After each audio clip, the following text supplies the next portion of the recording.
Okay, so hi everyone, hope you all are doing well. My name is Rajit, founder of Campus One. I am alumni.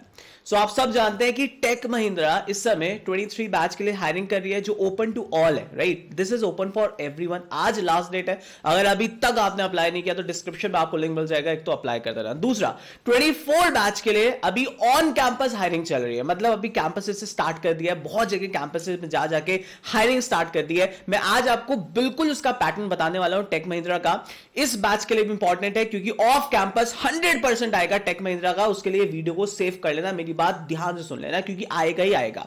अब जाके 22-23 के लिए open हुई है, पर 24 batch के लिए बहुत जल्दी ऑफ कैंपस आएगा और उसके लिए आप पूरा पैटर्न देख लेना अच्छे से. दूसरा ऑन कैंपस वालों के लिए इंपॉर्टेंट है. तीसरा जो अगले साल जिन कैंपस में आने वाली है 2025 बैचेस के लिए, वो भी बहुत इंपॉर्टेंट है क्योंकि यहां पे मैं आपको पूरा पैटर्न बताऊंगा, डिटेल एनालिसिस करूंगा जो आज तक किसी ने नहीं किया होगा. तो भरोसा करना because it takes a lot of effort guys. तो सबसे पहले सेशन को लाइक जरूर कर देना. कमेंट बॉक्स में आप और कौन सी कंपनीज का चाहते हो कि मैं आपको पूरा प्रोसेस बताऊं, वो मुझे जरूर बताना, right? So let's start the process. तो this is the process, updated process of TechM 2024. देखो भाई, ये एक ऐसी ऑर्गेनाइजेशन है जिसका प्लेसमेंट प्रोसेस बड़ा यूनिक, बड़ा अच्छा मुझे लगता है क्योंकि यहां पे राउंड एक नहीं होते, यहां 5 राउंड होते हैं और वो 5 में से भी सब राउंड्स बहुत तगड़े हैं. मतलब अमेजिंग पैटर्न है जहां मुझे लगता है कि हाँ यार कंपनी एक अच्छी तरीके से हायरिंग कर रही है, राइट?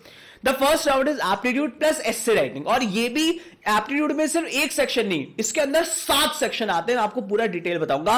प्लस अगर एक भी सेक्शन की आपकी कट ऑफ नहीं निकली, you're out of the race. Essay writing नहीं निकला, आउट ऑफ द रेस. तो राउंड 1 के अंदर ही इतने सारे एलिमिनेशन आपको देखने को मिलेंगे. उसके बाद आता है राउंड 2 को आता है टेक्निकल एंड साइकोमेट्रिक.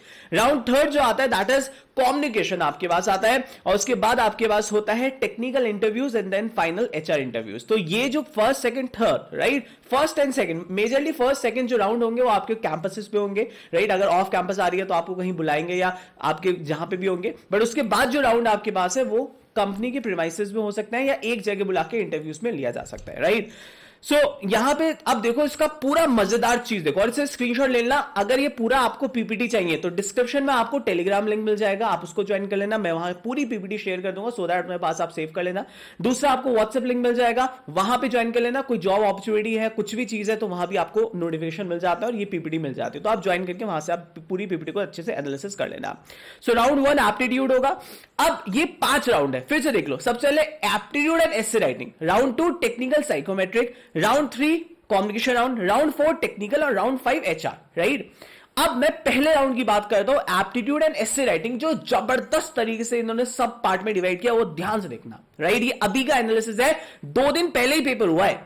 पहला सेक्शन जो था एप्टीट्यूड के अंदर, आप ये देखो सब पार्ट कितने हैं, 7, राइट? मतलब इट इज अमेजिंग गाइस, 7 सब पार्ट्स है.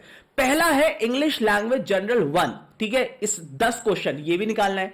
दूसरा है इंग्लिश लैंग्वेज आपके पास 2, उसमें 20 क्वेश्चन, राइट? इसमें क्या है, इंग्लिश में आपके पास जनरली ग्रामर पे एक में फोकस किया हुआ है. और तीसरा है इंग्लिश लैंग्वेज कॉम्प्रीहेंशन. तो कॉम्प्रीहेंशन वाला सेक्शन हो गया और ग्रामर वाला सेक्शन हो गया. कुछ इस टाइप की आपकी रीजनिंग की इंग्लिश को आपको 2-3 हिस्सों में तोड़ा है, इन्होंने डिवाइड किया है. फिर उसके बाद आता है क्वांटिटेटिव एप्टीट्यूड, और इन्होंने साइड में ये कंपनी ने लिखा हुआ है अर्थमेटिक एबिलिटी. तो ये बड़ा तभी पहले ना आपकी स्ट्रैटेजी बहुत इंपॉर्टेंट है गाइस, राइट? सो अर्थमेटिक का मतलब है जितने भी अर्थमेटिक एडवांस वाले सेक्शन यहां पे नहीं करने, अर्थमेटिक के सेक्शन सारे स्ट्रॉन्ग करने, राइट?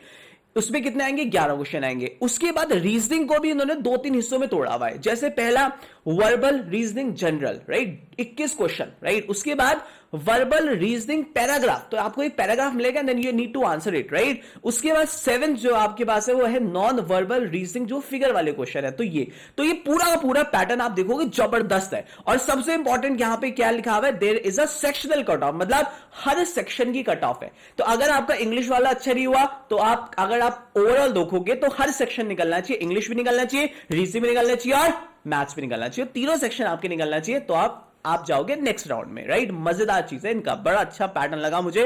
कहीं भी हो आउट ऑफ द रेस हो गया. दूसरा सेकंड पैटर्न इनका एस्से राइटिंग है. अब ये एस्से राइटिंग केवल उन बच्चों का ओपन होता है, ध्यान सुनना, जिनका पहले वाला सेक्शन ओपन हुआ. जैसे आपका 7 सेक्शन हुआ, हो गया, अब एस्से राइटिंग खुलेगा. और एस्से राइटिंग ये नहीं कि आपके पास आ गया आपने डायरेक्ट एस्से लिखा. एस्से राइटिंग में यहां पे जो होता है वो आपके पास होती है इमेज बेस्ड, राइट? मतलब आपके पास कोई इमेज दे देगा और उससे बोलेगा उस पर लिखो, राइट? तो इमेज बेस्ड होगा. तो एस्से राइटिंग के आपने, अगर ये दोनों राउंड क्लियर होते हैं तब आपका नेक्स्ट राउंड ओपन होता है, that is round number third. आप इसे राउंड नंबर थर्ड भी बोल सकते हो या राउंड नंबर सेकंड भी बोल सकते हो, दैट डिपेंड्स। क्योंकि देखो यहां पे मैंने इस वजह से किया क्योंकि इसमें भी एलिमिनेशन है, एप्टी का पहले रिजल्ट आएगा, जिन बच्चों का निकलेगा उन्हीं का ऐसे राइटिंग खुलेगा। तो मेरे हिसाब से 2 राउंड हो गए, कंपनी कहती है 1 राउंड, मेरे हिसाब से 2 राउंड है भैया, साफ सीधी बात है, कंपनी को समझना होगा। अगर आप यहां पे भी लगा रहे हो यहां पे भी लगा रहे हो तो वैसे ही 2 राउंड हो गए। उसके बाद टेक्निकल एंड साइकोमेट्रिक वही बच्चा देगा जिसका एप्टीट्यूड क्लियर होगा और एस्से राइटिंग क्लियर होगा, वो देगा। यहां पे एस्से राइटिंग के अंदर कुछ इमेज होगा, उसके you need to answer it. अगर ये दोनों सेक्शन निकल गए आपके, फिर आपके पास जो होगा, इसके बाद एस्से के बाद होगा टेक्निकल। अब टेक्निकल में देखो देखो इतना कितना मैं तुम्हारे लिए मेहनत करता हूं, इस बात को समझते नहीं हो। टेक्निकल के अंदर आप देखो पहले साइकोमेट्रिक 72 क्वेश्चन, ये जो है ये साइकोमेट्रिक क्वेश्चंस क्या होते हैं जिसमें देखते हैं पॉजिटिव कितने हो आप, नेगेटिव कितने हैं, तो ये पढ़ के नहीं जाना होता है, इसे वहीं जाके फटाफट फटाफट आप आंसर दे सकते हो, राइट। कंप्यूटर साइंस से 13 क्वेश्चन आएंगे, कोडिंग के 2 क्वेश्चन आए थे। अभी मैं एक स्टूडेंट को भी फोन करूंगा कि क्या क्वेश्चन था और उसने कैसे किया, और कंप्यूटर फंडामेंटल पे 12 क्वेश्चन आएंगे। ये सेक्शन क्लियर होने के बाद नेक्स्ट आपके पास जो खुलेगा, नेक्स्ट सेक्शन जो आपके पास होगा, that is what, that is your communication test, और फिर आपके पास होगा आपका इंटरव्यू। तो ये पूरा का पूरा प्रोसेस आपको डिटेल बता दिया। मैं एक बच्चे को आपके सामने फोन लगाऊंगा जिसका रिसेंटली पेपर हुआ है, और इससे पूछूंगा कि भाई इसमें जो ये ऑफिशियल नोटिफिकेशन दे रखा है इसमें क्या क्या चेंज हुए, ठीक है, राइट, लेट्स इमेजिन। और ये स्टूडेंट ने अभी रिसेंटली एग्जाम निकाला भी है, ठीक है। Okay, so hi Buppi, how are you? Okay, so आप मुझे बताओ, सबसे पहले आपने टेकम का रिटन टेस्ट निकाल दिया है, बधाई हो, आपके दोनों सेक्शंस, तीनों सेक्शंस ऑलमोस्ट निकल गए हैं। सबसे पहले बताओ मुझे, एप्टीट्यूड के अंदर आपने मुझे 7 सेक्शन दिए थे, पूरा यही था, English language, language 1, English language 2, English language comprehension, right? और फिर आपके पास था क्वांटिटेटिव एप्टीट्यूड, अर्थमेटिक एबिलिटी और वर्बल रीजनिंग और नॉन वर्बल, राइट? अच्छा, तो आप मुझे बताओ इसमें आपको सबसे इजी और टफ क्या लगा, सो दैट जो आने वाले स्टूडेंट जो देंगे, क्योंकि ओपन है अभी 2022-2023 के लिए भी और आगे भी आएगा, तो उसमें सबसे इजी क्या है, क्या आपकी स्ट्रैटेजी थी, सिर्फ एप्टीट्यूड वाली बताओ। सर सबसे इजी मेरे ख्याल से इसमें इंग्लिश है। Okay, English easy general, okay ठीक है। यस सर, उसके बाद कॉम्प्रिहेंशन इजी था, ओके, छोटा सा पैराग्राफ था, ठीक है, उसमें जल्दी हो गया था। ओके ग्रेट, रीजनिंग किया, ठीक है, reasoning general, verbal reasoning general. अच्छा एक चीज बताओ, फॉर एग्जांपल आपने जब एक सेक्शन किया तो उसके बाद सेक्शन सेकंड वाला ऑटोमेटिक ओपन हो जाता है या आपको वो करना था सेलेक्ट? यस सर, सेक्शन आप स्विच कर सकते हो। अच्छा, सेक्शन सारे स्विच कर सकते हैं, okay, that's good, that's good, मतलब अच्छा, तो आप यहाँ पे सेक्शन स्विच कर सकते हो, ये देखो मतलब ये फायदा होता है अंडरस्टैंड करने में। ओके, तो 7 सेक्शन आ गए, आप उसमें से, और टाइमर था पर सेक्शन या नहीं था? नो सर, ओवरऑल टाइमर था 75 मिनट्स। ओके, 75 क्वेश्चन हो गए, 75 मिनट्स, राइट?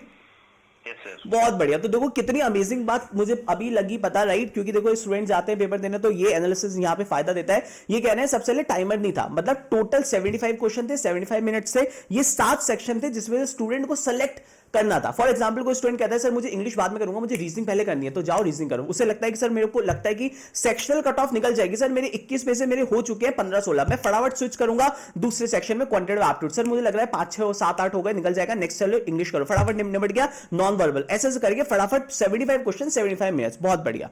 तो इसके बाद जैसे ही आपने सबमिट किया तो क्या लिखा हुआ आया था कि you are qualified for the next round, क्या हुआ था? सबमिट किया, थोड़ा वेट किया पहले तो, ठीक है, फिर मैसेज आया you are qualified for next round, फिर ऐसे का वो आया। ओके, परफेक्ट है, परफेक्ट है। तो ये पूरी प्रिपरेशन ये ऑब्वियसली बाद में निकाला है और ही इज माय स्टूडेंट, तो इनको कोई दिक्कत नहीं हो इसमें। अच्छा, सबसे मुश्किल सेक्शन इसमें जो मैंने सुना है, मुझे और बच्चे भी बोल रहे थे, that is quantitative aptitude, right? Yes sir, quant थोड़ा मुश्किल था। Yes sir. अच्छा ठीक है, तो उसमें अरिथमेटिक था? यस सर, अरिथमेटिक था। अच्छा अच्छा ठीक है, और सबसे इजी इंग्लिश था, और रीजनिंग का लेवल क्या था? सर रीजनिंग का मीडियम टू इजी था। ओके ठीक है, easy to medium, okay perfect है। तो अच्छा खासा इन्होंने किया, राउंड सबमिट किया और इनका क्लियर हो गया सेक्शनल कट आउट, ठीक है। फिर सेकंड जो राउंड खुला आपका, मतलब राउंड 1 के अंदर ही है वैसे ये, बट मैं इसे सेकंड राउंड मान लेता हूं। तो सेकंड जब जिन बच्चों का एप्टी निकला उनका एसे राइटिंग खुला, एसे राइटिंग का मुझे थोड़ा सा जल्दी बताओ क्या था? सर एक फोटो दी थी, उसमें एक मदर थी अपने बच्चे को पढ़ा रही थी, ओके, एक विलेज टाइप कंडीशन थी, पुअर कंडीशन थी, उसके ऊपर 200 वर्ड का ऐसे लिखना था हमें। ओके, 200 वर्ड्स, ओके परफेक्ट है, परफेक्ट है। वहां पे कैरेक्टर काउंट, हाँ ओके ठीक है, वहां पे कैरेक्टर काउंट लिखा था, और कोई एरर आ रहा था तो फिर रेड अंडरलाइन हो जा रहा था वो। अच्छा, एरर होगा तो एरर होगा तो उसका एरर का वहां पे ऑप्शन आ रहा था कि एरर है। Yes sir, red MS word में आता है। अच्छा, मतलब स्पेलिंग कह रहे हो, spelling? Yes sir, spelling, yes sir. Okay, इसका मतलब स्पेलिंग चेक नहीं हो रही थी। Yes sir. ग्रेट, ठीक है। अब ये नया क्या है, क्योंकि बहुत बार तो वो स्पेलिंग चेक करते थे, बट अब स्पेलिंग चेक नहीं कर रहे हैं, वो नंबर ऑफ वर्ड चेक कर रहे हैं और आप कैसे पैराग्राफ में लिख रहे हो वो चीज चेक कर रहे हैं, ठीक है। तो अगर एस्से राइटिंग ओपन हुआ तो उसके बाद ये भी एलिमिनेशन हुआ? यस सर, ये भी एलिमिनेशन इसमें था। इसमें कुछ बच्चे निकले बाहर? सर मेरे ख्याल में तो नहीं निकले, क्योंकि मैं तो बहुत अलग बैठा था साइड में। अच्छा, पर निकले 2-3 साइड। अच्छा, ठीक है। इसका मतलब एप्टी के अंदर 50% जनता बाहर हो गई होगी ऑलमोस्ट, है ना? यस यस सर, एप्टी के अंदर तो yes। 50% जनता यहां बाहर हो गई, एसए में भी थोड़े बहुत निकल गए होंगे, ठीक है। अब आप थर्ड, मतलब सेकंड राउंड, वैसे ऑफिशियली सेकंड राउंड है, बट मेरी तरफ से तीसरा जो हिस्सा इसका खुलता है, that is technical and psychometric. Psychometric was a easy one, फटाफट यस नो, है ना, पॉजिटिव नेगेटिव, है ना?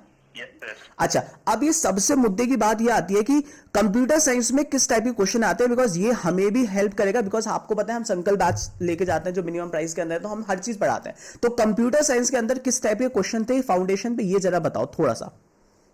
यस सर, कंप्यूटर साइंस के अंदर वाले क्वेश्चन थे, स्टैक्स वाले हो गए, सीफो कौन से इसमें होता है, और डीएसए का एल्गोरिथम का कॉम्प्लेक्सिटी बतानी थी, और डेटाबेस का एक क्वेरी दिया था, उसका आउटपुट बताना था। ओके, तो डीबीएमएस, डीएसए, है ना, इस टाइप के क्वेश्चंस आपको मिल गए।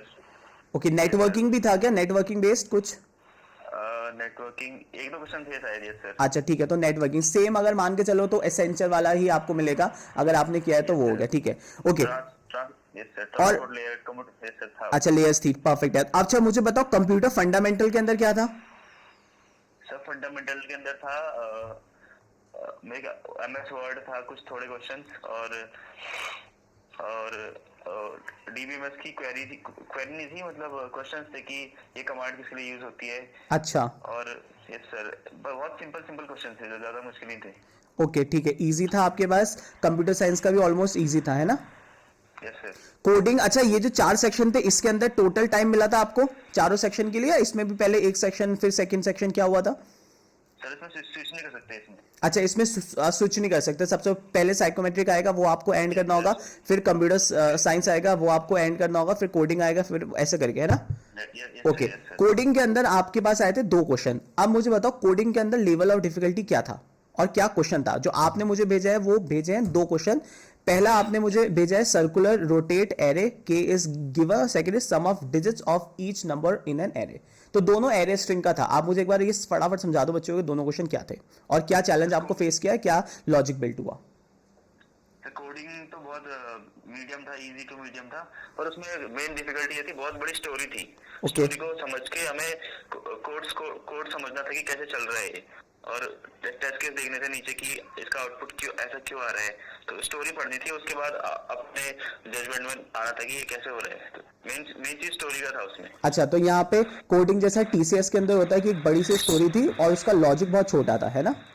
Yes sir. फिर कोडिंग प्लेटफॉर्म तो एमकेट था। अच्छा, कोडिंग प्लेटफॉर्म एमकेट था इनका? Yes sir. अच्छा, ओके। और ये जो इससे पहले वाला जो ये हुआ था कंप्यूटर फंडामेंटल, ये वाला, ये भी एमकेट पे था? यस सर, ये भी एमकेट पे था। तो सारा एमकेट के पे था क्या इनका? नो सर, जो फर्स्ट एप्टीट्यूड था वो टेक महिंद्रा की वेबसाइट में था। Okay, okay, okay, I understand. अच्छा, फिर ये वाला, तभी मैं सोचूं क्योंकि ये कंप्यूटर साइंस और कोडिंग और ये वाला लिखा हुआ जैसे आया तो मेरे दिमाग में वैसे आया कि ये एमकेट का पैटर्न है। ओके, सो ये एमकेट के उस पे हुआ और वो वाला इनके ऑफिशियल वेबसाइट पे हुआ था। ओके, ठीक है। तो आपके दोनों हो गए कोड? यस सर, दोनों हो गए थे। टेस्ट केस अप्रोक्सीमेटली 13 या 16 टेस्ट केसेस से दोनों में वो चल गए थे। ओके, 16 टेस्ट केसेस से दोनों में वो चल गए थे। परफेक्ट है, परफेक्ट है। Sir. चलो, ठीक है, all the very best for the next round. अब नेक्स्ट आपके पास है, आपके पास कम्युनिकेशन राउंड है और इंटरव्यू, है ना? चलो जी, ओके जी, all the very best, thank you. Thank you sir. Okay, so ये पूरा पैटर्न है। मैं आपको एक पूरा मुद्दे की बात बताता हूँ, फिर से एक बार आप सोचो होगा क्या। आप इमेजिन करो, देखो मेरे दिमाग में अगर मैं पैटर्न नहीं बिठा पाएगा देयर इज नो यूज, क्योंकि सबसे इंपॉर्टेंट होता है लाइफ में सबसे पहले पैटर्न समझ आना चाहिए। तो ये ऐसे कुछ होगा जैसे आप एग्जाम देने गए, एग्जाम देने जाओगे, सबसे पहले एप्टीट्यूड सेक्शन खुलेगा। एप्टीट्यूड के अंदर आपके ये मॉड्यूल मिलेंगे लगभग 7, 75 मिनट्स मिलेंगे, 75 क्वेश्चन मिलेंगे, आगे पीछे ऐसे आप कहीं पे भी जा सकते हो। तो आपको क्या करना है, हर सेक्शन की कट ऑफ निकालनी है। आपको लगता है कि मेरे को रीजनिंग से शुरू करना है, रीजनिंग करो। आपको लगता है क्वांटिटेटिव एप्टीट्यूड में लास्ट में करूंगा तो लास्ट में करो, राइट? सो ऐसे ऐसे करके फटाफट आपको 75 क्वेश्चन 75 मिनट्स में निपटा देने हैं, राइट? ठीक है। अब इसके बाद इसका रिजल्ट आएगा, फटाफट स्क्रीन पे 2 मिनट के बाद आ जाएगा लिखा यू क्लियर्ड और नॉट, राइट। उसके बाद आपका ऐसे राइटिंग खुलेगा, ऐसे राइटिंग के अंदर आपको एक इमेज मिलेगी, इमेज के बाद you need to write something, right, 200 words you need to write it, right. ये पूरा मॉड्यूल चलेगा टेक-एम की वेबसाइट पे या उनके थ्रू जो असेसमेंट हुआ। अब जब ये आपके दोनों असेसमेंट निकल गए, उसका जो थर्ड असेसमेंट होगा वो होगा एमकेट के पोर्टल पे, राइट, एमकेट के पोर्टल। अब एमकेट पे आप ओपन करोगे, उनके पोर्टल पे जाओगे, सबसे पहले साइकोमेट्रिक आएगा, आपको पता है कि आपने एमकेट का दिया होगा, साइकोमेट्रिक हो गया। दूसरा कंप्यूटर साइंस फंडामेंटल इजी था, उसके बाद कोडिंग क्वेश्चन दोनों इजी मिले और कंप्यूटर फंडामेंटल। यहां पे एक सेक्शन आपके पास जैसे खुलेगा साइकोमेट्रिक, उसका असेसमेंट आपको देना होगा, तब वो सेकंड राउंड खुलेगा आपके पास, फिर वो आपने वो क्लियर किया, फिर थर्ड खुलेगा, थर्ड क्लियर किया, फोर्थ खुलेगा। तो ये कुछ ऐसे आपका चलेगा और अल्टीमेटली ये पूरा का पूरा एनालिसिस था। ये 2 कोडिंग क्वेश्चन यहां पे आए थे, इजी थे आपके पास। जैसे स्टूडेंट बोल रहा है एरे स्ट्रिंग, मैं हमेशा बोलता हूं यार बच्चों को एरे स्ट्रिंग कर लो, हो जाएगा, right. So this is the entire pattern. Also the last session को लाइक कर देना। और सबसे इंपॉर्टेंट, हम लोग नए बैच शुरू कर रहे हैं। मैंने क्या बोल रहा हूं, अपने नए बैच शुरू कर रहे हैं 2024 2025 2023 24 25 के लिए, राइट। ये देख लो भाई 3.0 जो है आपके पास, दिस इज फॉर 2025 बैच। तो हाथ जोड़ के विनती है अपने जूनियर्स तक ये अपॉर्चुनिटी दे देना कि भाई डेली क्लास लाइव होती है, अभी पढ़ लो। हम डीएसए बिल्कुल फाउंडेशन से शुरू कर रहे हैं इस बैच के अंदर, बिल्कुल फाउंडेशन से मंडे ऑनवर्ड्स। तो कोई भी स्टूडेंट है उनसे बोलना प्लीज ज्वाइन कर ले, मजा आएगा। सेशन के अंदर पूरा 1 साल तक लाइव पढ़ाएंगे और पूरी मेहनत करवाएंगे, चाहे वो कोई भी ऑर्गेनाइजेशन हो, चाहे कुछ भी कैंपस में आए, पूरा आपको हेल्प करेंगे। दूसरा, अगर आप 24 में पास आउट होने वाले हो तो ये बैच करोगे, राइट। इसका मात्र 950 रुपए पड़ेगा डिस्काउंट के बाद। और जैसे आप ये बाय करोगे आपको कंटेंट तो रिकॉर्डेड सारा मिल जाएगा, तो इससे घबराना नहीं है कि इतना सारा कंटेंट। मैं इसके बाद डेली आपको पढ़ाऊंगा, मेरा नंबर, मेरी पूरी टीम का नंबर आप सब पे रहेगा। आप कभी कोई डाउट होता है, कोई भी आपको पैटर्न है, आप हमसे ले सकते हो, हेल्प ले सकते हो कभी भी, राइट। हर चीज आपको मिलेगी। ऑफ कैंपस प्लेसमेंट जो अपकमिंग है, जो भी ऑफ कैंपस अपॉर्चुनिटी आएगी, जो भी आपके पास अपडेटेड पैटर्न होगा, हर कंपनी का हर चीज हम आपके साथ रहेंगे। Plus group discussion, personal interview, ऐसी चीजें जो आपके पास बहुत सारे लोग मिस आउट करते हैं, जैसे जीडी हो गया आपके पास, ग्रुप डिस्कशन हो गया, कम्युनिकेशन स्किल्स हो गया, एसे राइटिंग हो गया, इन सब पे हम लोग आपको हेल्प करेंगे। एक बैच, संकल्प batch, right. So thank you so much for joining me. और अगर आपको सेशन अच्छा लगा हो प्लीज लाइक कर देना, दोस्तों को जरूर शेयर कर देना, और प्लीज प्लीज प्लीज अच्छे से मेहनत कर लेना for the all coming upcoming placement drives, right. और भूलना मत संकल्प बैच को ज्वाइन करने के लिए, बिकॉज प्राइजेस थोड़े से बढ़ने वाले हैं बहुत जल्दी। Bye bye.